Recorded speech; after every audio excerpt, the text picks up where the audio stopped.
Si Miguel ang sumunod na nagdesisyon hinggil sa binigay na hamon.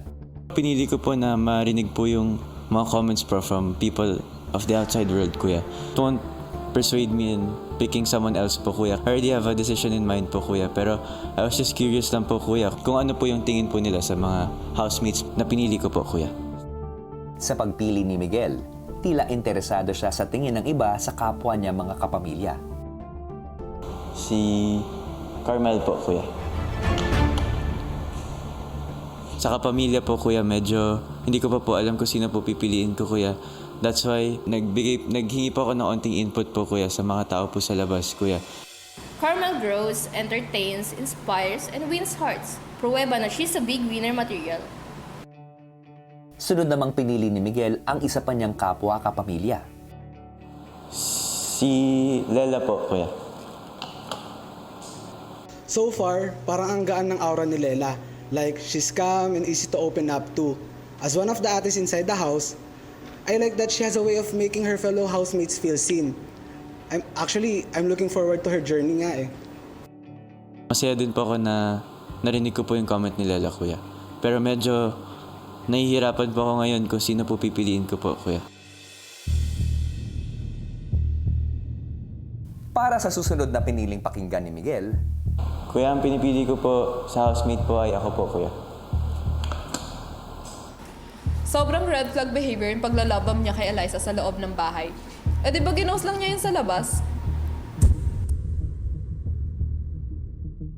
Naging open din naman po ako na isa po yun sa mga, siguro mga nire-regret ko po gawin, kuya, dito po sa bahay niyo po, kuya, or before po ng bahay niyo, kuya.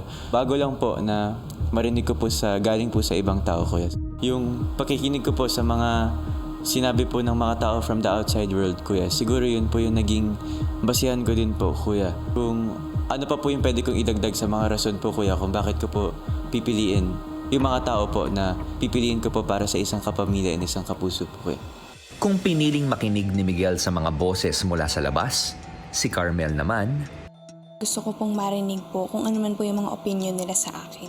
Importante din po talaga kung ano man po yung perspective or opinion po ng tao sa inyo. Pinipili ko po ito po yung Black na magbibigay po sa akin ng comment po patungkol sa akin na galing po sa basher po.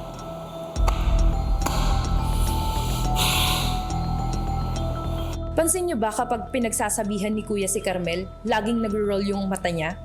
Big winner material ba yun? Or bastos? Kuya, normal po yun, kuya, pero hindi po ibig sabihin na nirolyo ko po yung mata ko, kuya. Talagang galit na po ako, kuya. Ganun na po talaga ako, kuya, eh. para sa susunod na desisyon ni Carmel, Kuya, gusto ko pong mapakinggan kung ano man po ulit yung comment sa akin ng mga bashers po, kuya. Ang taas naman ng pride dito. Imbis mag-sorry at take accountability, nagpaka-sarcastic pa at ng guilt trip. Labas na girl, wala ka pa naman kwenta dyan. May mga bagay po ako na paulit-ulit po or nauulit pong gawin dito sa loob ng bahay niyo po. Instead na mag-sorry po, kuya, ginagawa ko po siya based sa actions ko po. Not sa word, but sa actions po, kuya. So, hindi po talaga ako nagsasorry. So, ginagawa ko po siya, kuya.